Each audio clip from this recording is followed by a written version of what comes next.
je tak edit. Orang yang umurnya panjang, amal solehnya pun baik. Umur panjang, tak tinggal pergi masjid, tak tinggal zikir, tak tinggal Quran, tak tinggal puasa sunat. Ini tuan-tuan orang paling baik dalam kebanyakan manusia. Tuan-tuan, nak dapatkan umur tua yang macam tu, yang tua tapi buat macam tu, dia mesti dilatih ketika muda. Maknanya kalau masa dia umur 30-an, 40-an sudah melazimi masjid, ketua dia akan tak boleh meninggalkan masjid. Bukan dia tak boleh nak tinggal masjid. Dia sendiri tak akan tinggal masjid. Dia sendiri tak nak tinggal masjid. Nampak?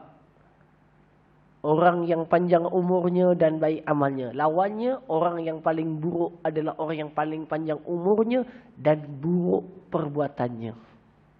Wal-iyazubillah. Semoga Allah pelihara kita daripadanya. Amin. Dah.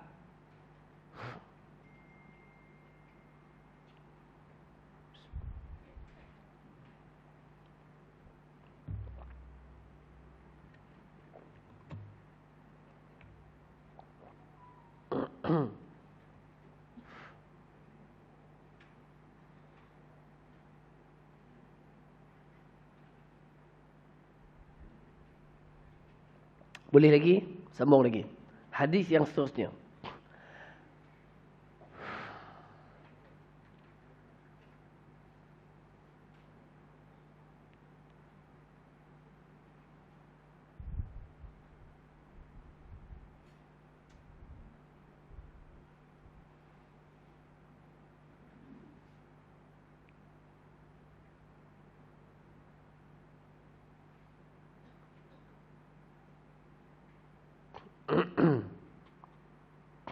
Baik.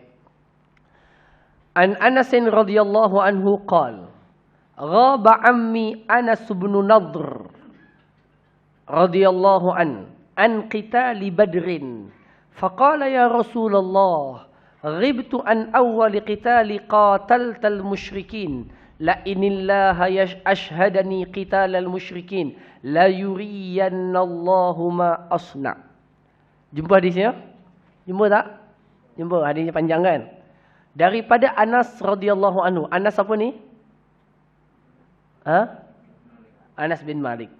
Kata Anas bin Malik radhiyallahu anhu, ghaba ammi.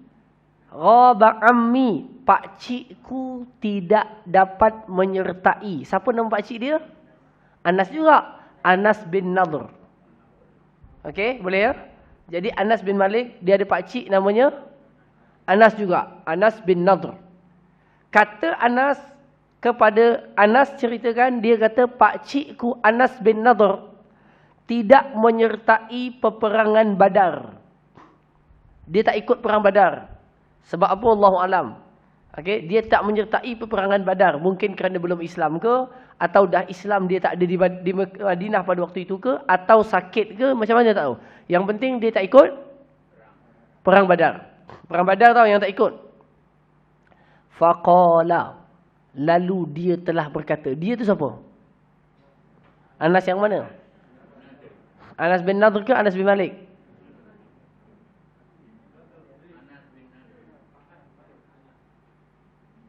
Anas bin Nadr, pakcik je.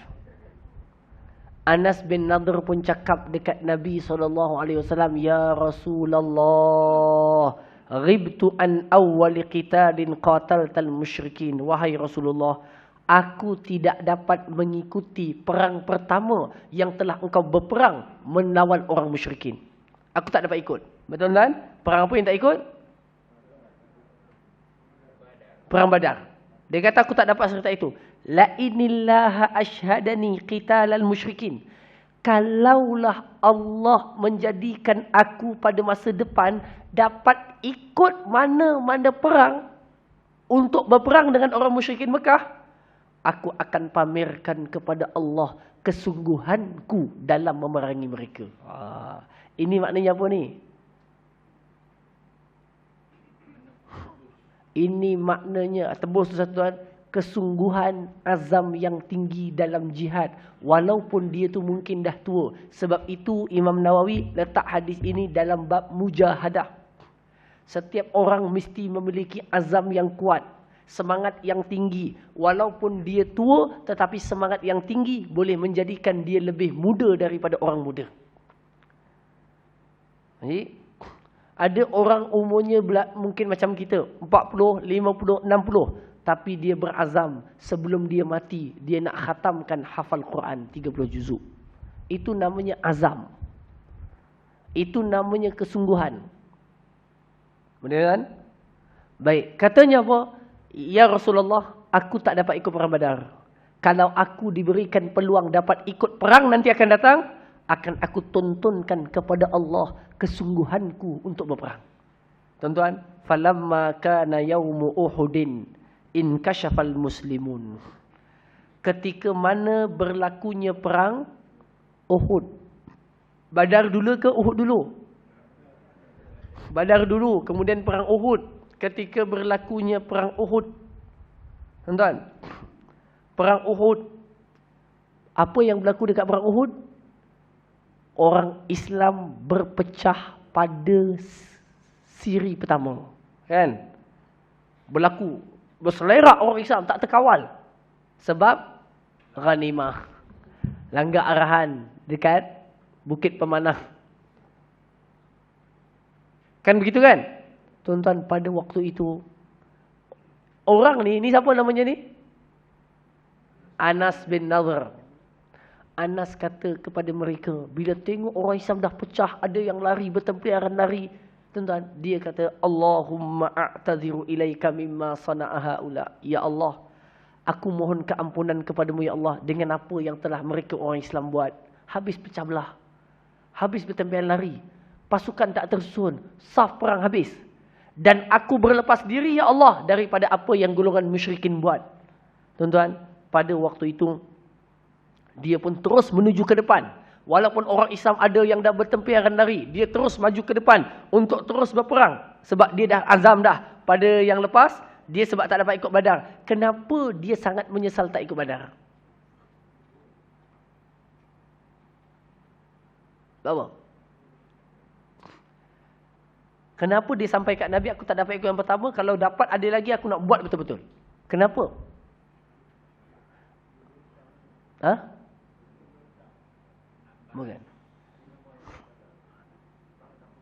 Ya, kerana Badar perang pertama fadilatnya sangat besar. Nabi kata, wahai ahli Badar, buat saja apa kamu nak buat, Allah ampunkan dah dosa kamu. Itu tak ada dalam perang Uhud, tak ada dalam Hunain, tak ada dalam Ahzab, tak ada dalam Khandaq. Yang ikut perang Badar adalah pada waktu orang Islam sikit, susah, tak cukup tenaga, tak cukup senjata, tapi mereka boleh pergi. Orang yang ikut Badar ni memang orang yang betul-betul solid iman mereka, betul-betul kuat dan betul-betul sabar menghadapi musuh. Sebab itu ahli Badar tak sama dengan ahli Uhud. Mana-mana sahabat yang ikut perang Badar, kedudukan mereka sangat tinggi. Sampai ada seorang sahabat yang buat kesalahan besar. Sayyidina Umar nak penggal orang tu. Nabi kata apa? Jangan Umar, ini orang Badar. Ini ahli Badar. Jangan buat macam tu. Ahli Badar ni tuan-tuan, dia punya lesen dia VIP.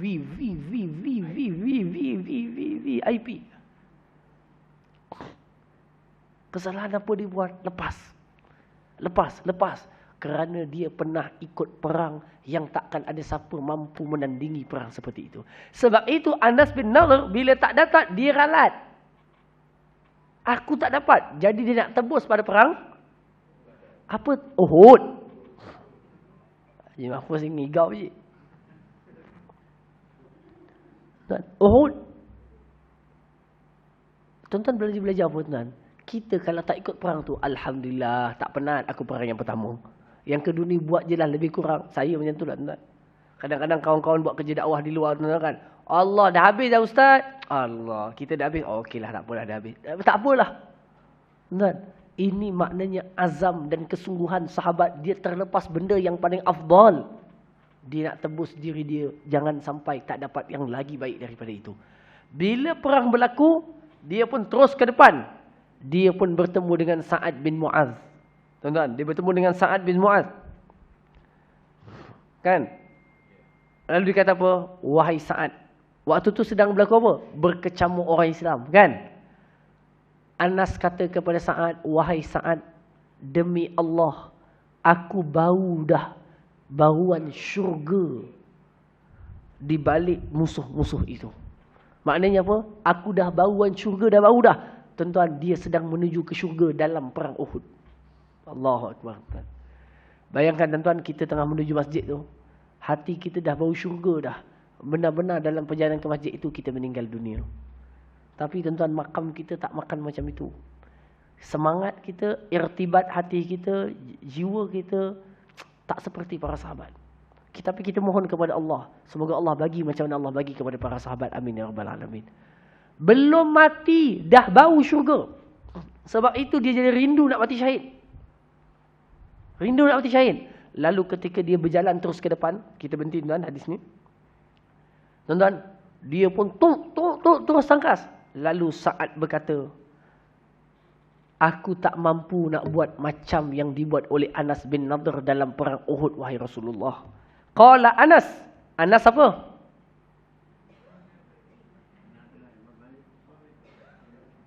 Ha? Betul, Haji Tirmizi. Itu fadilat duduk depan, tuan-tuan. Fahamnya lebih. Tuan. Anas bin Malik yang cerita awal sekali tadi. Anak saudaranya. Anas kata apa? Aku melihat pada badan pakcikku ada sebanyak 80 lebih luka pukulan pedang. Lebih 80. Bayangkan tubuh macam ni, ada 80 lebih pukulan pedang. Ataupun tusukan panah. Ataupun lembing, ataupun panah. Tombak ataupun panah. Wa wajadnahu qad qutila wa mathala bihil musyrikun fama arafahu ahadun illa ukhtuhu bi banani. Dan kami telah mendapatinya telah dibunuh dan orang musyrikin telah bantai habis. Tuan-tuan bayangkan, panah tercocok, sini luka, hidung luka, mata luka, badan luka, 80. Sini. Sampaikan orang-orang Islam tak kenal dia siapa, punya banyak je luka kat badan dia. Yang kenal dia siapa? Ketika bawa saudaranya ataupun kakaknya atau adiknya, yang kenal dia sebab tanda dekat capak tangan dia. Ni dia Anas bin Nadr. Tuan-tuan, sampai ke tahap itu. Maknanya apa? Orang ini membenarkan janjinya kepada Allah. Kalau dapat aku nanti dalam perang Uhud, aku nak tunjukkan pada Allah kesungguhanku dalam perang. Tuan-tuan, dia punya tunjuk sampai orang tak kenal dia siapa. Faham tak maksudnya? Tuan, subhanallah, ini sahabat radhiyallahu taala. Sebab itu tuan-tuan, sahabat ni bukan golongan yang ringan. Sahabat ni golongan yang luar biasa. Golongan yang hebat, golongan yang tinggi. Okey? Tuan-tuan, qala Anas, kunna nara aw nazunnu anna hadhihi al-ayah nuzilat fihi. Seolah-olah tuan-tuan, ayat Quran dalam surah Azab tu turun dekat dia, punya hebatnya dia, Anas. Minal mu'minina rijalun sadaqu. Di antara para sahabat itu ada yang betul-betul mengotakan janjinya. Apa janji dia? Janji dia apa? Dia nak tunjukkan pada Allah kesungguhannya dalam perang Uhud. Betul-betul dia tunjukkan dalam perang tersebut. Orang kalau dah luka tuan-tuan dalam perang, dia ambil ke tepi. Dah tusuk panah, dia pergi tepi. Ini tak, dah panah pun teruskan lagi. Sampai dahsyat lukanya. Inilah tuan-tuan Anas bin Nadr radhiyallahu ta'ala anhu. Semoga Allah masukkan kita bersama dengan mereka dan beliau di dalam syurga Allah dan meletakkan kita dalam jalan jihad yang Allah Ta'ala redai sebagaimana para sahabat berjihad di jalannya. Amin ya rabbal alamin. Dah tuan-tuan, habis. InsyaAllah kalau ada jumpa lagi, jumpa. Kalau tak jumpa tuan-tuan, ini kalau tak jumpa lah. Apa-apa pun tengok penyusunannya nanti. Tuan-tuan, sebab saya ada sebulan je lagi kat Perak. Sebulan lagi. Okay. Asalnya 2 bulan. Semalam dapat panggilan, saya kena bertolak awal. Okay. Dan saya tuan-tuan tahu kan, saya akan bertugas ada 6 bulan kontrak attachment di UTHM, Universiti Tun Hussein Onn Malaysia. Okay, bagus. Dan kemungkinan besar selepas itu akan ke Universiti Malaya pula. InsyaAllah, tuan-tuan. Tengok keadaan yang sesuai. Tuan-tuan doakan je yang terbaik. Tuan-tuan, jadi sepatutnya lapor diri 1 Januari. Tapi semalam dia minta saya masuk dalam tahun 2020. juga. Maknanya bulan 12 lah kena ada di sana. Jadi ya. Jadi hadirin semua, kalau ada kuliah lagi dalam bulan 11, ada jumpalah. Kalau tak ada lagi tuan-tuan, saya siap-siaplah nak minta maaf kepada tuan-tuan semua segala salah silap zahir dan batin. Kalau ada terkasar bahasa, tersilap kata, terlajak bicara, terguris hati dan perasaan, saya mohon maaf. Kalau ada termakan duit yang tuan-tuan nak bagi sekolah saya pula termakan sikit, RM1, RM2, saya mohon halal dan diampunkan dan minta insya-Allah tuan-tuan doakan saya zahir dan batin insya-Allah. Tapi walau macam mana pun saya tetap akan kerap datang ke Ipoh sebab dalam tempoh 6 bulan ni keluarga saya tinggal di sini, anak-anak sekolah lagi di sini. So saya akan datang mungkin 2 minggu sekali, seminggu sekali, ke 3 minggu sekali. Tengoklah keadaannya. Dan kot nanti kita boleh jumpa Sabtu ke, kan? Kuliah duha Sabtu 2 minggu sekali. Bolehlah kot agaknya. Apa yang penting bukan itu. Yang pentingnya tuan-tuan, saya dapat kumpul ni, saya nak minta maaf kat tuan-tuan semua. Minta dihalalkan segala-galanya dan minta dimaafkan dan mohon didoakan. Mudah-mudahan Allah berkati pertemuan kita, Allah berkati majlis kita, Allah ampunkan dosa-dosa kita dan Allah menjadikan kita semua insya-Allah di kalangan orang yang soleh, mendapat kebaikan di sisi Allah, dan Allah matikan kita semua dalam keadaan husnul khatimah. Dan hajat daripada Makcik Fatimah juga, semoga Allah Ta'ala berikan kemakmuran kepada sekolah rendah Islamnya di Tanjung Piandang, dan diberikan kesihatan pada matanya, pada kakinya, pada tubuh badannya, diangkat segala penyakit pada tubuh badannya, dan kepada semua yang hadir, kalau ada sakit Allah angkat penyakitnya, kalau ada hutang Allah mudahkan urusan hutangnya, dan kita pohon kepada Allah Subhanahu wa taala Allah menjadikan kita, anak-anak kita, zuriat keturunan kita di kalangan hamba Allah yang soleh. Amin ya rabbal alamin. Aqulu qawli hadza wa astaghfirullahal azim li wa lakum. Wassalamualaikum warahmatullahi wabarakatuh. Subhanakallahumma bihamdik asyhadu an la ilaha illa anta astaghfiruka